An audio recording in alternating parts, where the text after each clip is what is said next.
If I could go back to college, I'd aim for C's, try to stay healthy, and develop one personal project that actually mattered. My name is Seijin, also known as Art Journeyman.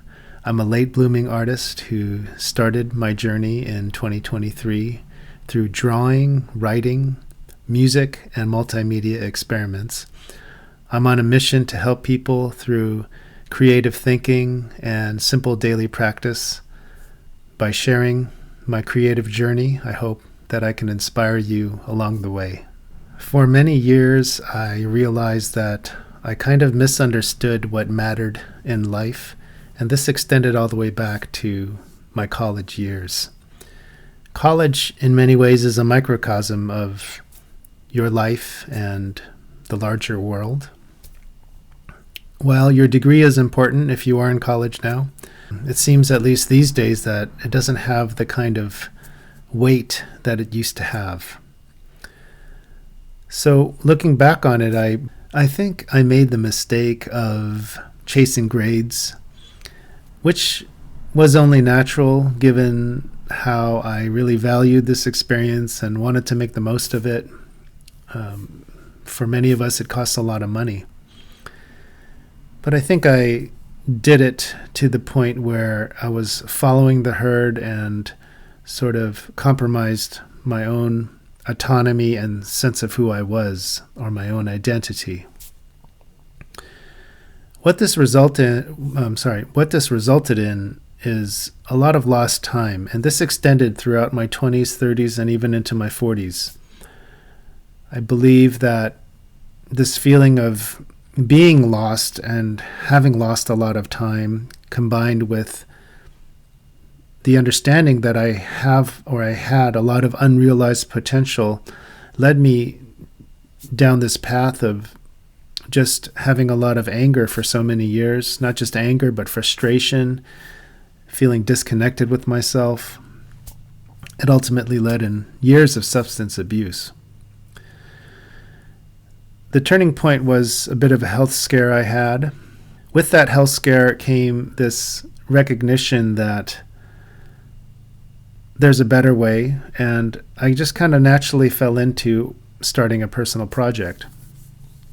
And what this did for me was and it continues to do, you're just constantly building yourself in terms of getting better as a human being through this project.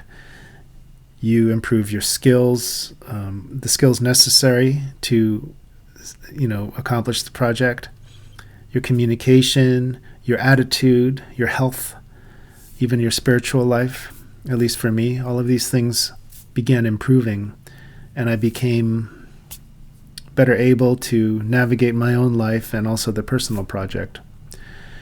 So I would, in terms of going back and doing it again, I would have used college to create more independence and develop that identity, develop my own identity, find inspiration, create a sense of purpose, all through a personal project. So if I could do my college experience all over again, I would focus on changing 4 things, or doing 4 different things. Number 1, as I mentioned before, is to get C's, just pass the class. And if there was the option for me to do the pass, not pass option, I would have done that for all of my classes if my major allowed for that. Number 2, I would have improved my health. I would have improved my health habits, namely in terms of my diet and in terms of regular exercise. Number 3, I would have tried, when I had time, I would have tried to develop meaningful social connections, good quality people and meaningful friendships. I just watched the tape back and realized that I didn't include number 4, which is a non-academic outlet. So it could be a class or just something off campus that you pay out of pocket for, like a fitness class. That's kind of what I would probably have taken, something along the lines of maybe dance, not just pure fitness, but something that involves some kind of artistic, physical skill. And There was also capoeira that was being offered for free on a weekly basis. So again, to be in a classroom setting and to have that physical aspect as well as something more like artistic or spiritual. So that is number 4, which I would have done, a non-academic outlet. So I'm going to change my point of view from what I would have done to speaking directly to you. Whether you're a college student or not, I think this is important information that will apply to you. Again, we want to create enough bandwidth for ourselves to make space and room in terms of focus and energy and creativity and time so that we can develop this personal project. What is a personal project? Well, it's anything that you share and you create value for other people, right? It usually is creative in nature in terms of it's coming from yourself. We can say that everything that we do in our lives is creative and is a reflection of our personalities and our identity. In terms of the forms that the project can take today, it could be anything from a YouTube channel, if you like video production, if you like writing essays, blogs. You can share your music on so many different platforms. Right now, the landscape is just so vast in terms of what's available online and social media that we're able to share our work very easily. So if we go on to thinking about this creative project in terms of it being something that we want to do, that's very important. It should be something that we're passionate about. At the same time, think about it in terms of creating something that also has market value. Now, what is market value really? It just means that someone gets so much value from what you are presenting, from what you are providing, that they want to support it financially. And this financial aspect is not the main goal. The main goal in the end is to provide value and help people and lift people up. It's not the main goal, the financial aspect, but it's a very important and necessary component. Why? Well, part of this personal project is to develop that muscle of skill building, personal development, self-reliance, independence. And again, that financial aspect is very closely connected to these things, and it's a driving force as well. It's related to financial independence, which we will talk about in a little bit. There's a good example that I just recently saw on YouTube.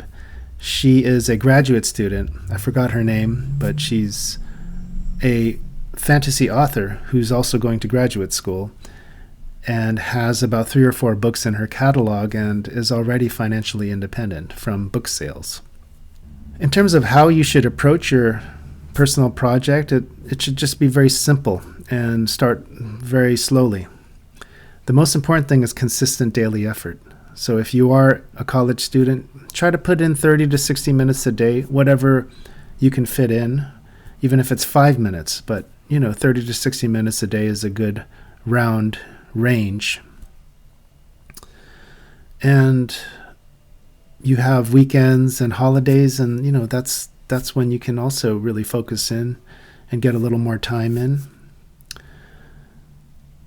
It's a necessary stepping stone. And what happens is you end up taking the personal project and you develop it. You iterate upon it. Sometimes you have to sort of leave it behind and start a new one.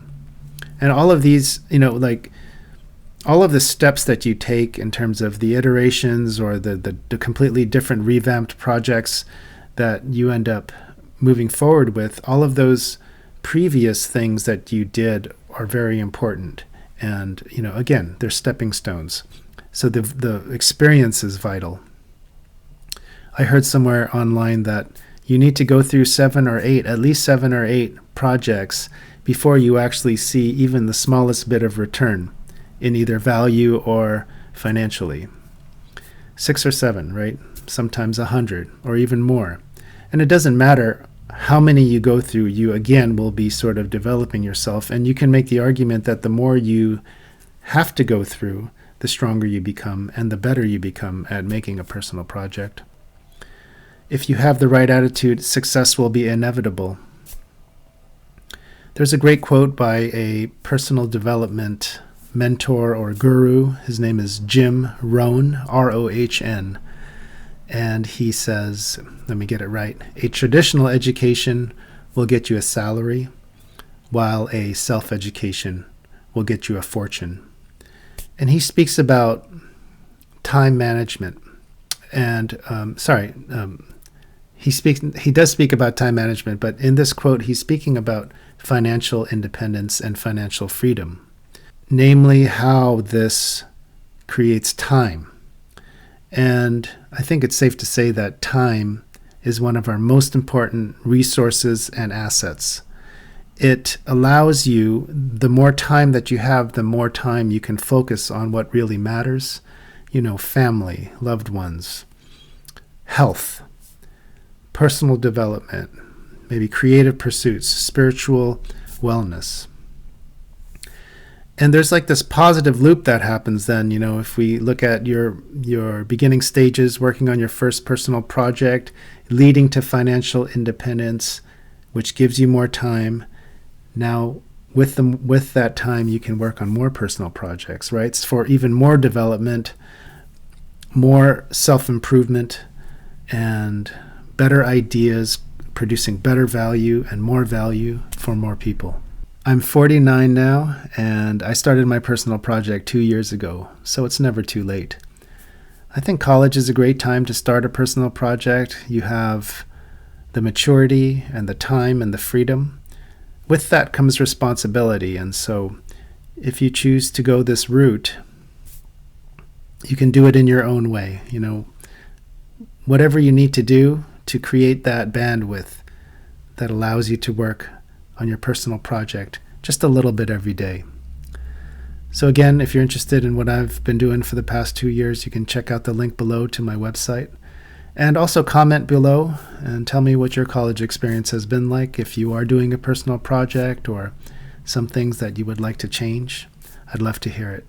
And I'm sure a lot of other people would like to hear it too. So until next time, I look forward to providing some more value for you. And I really appreciate you, so tune in for the next video. Thank you.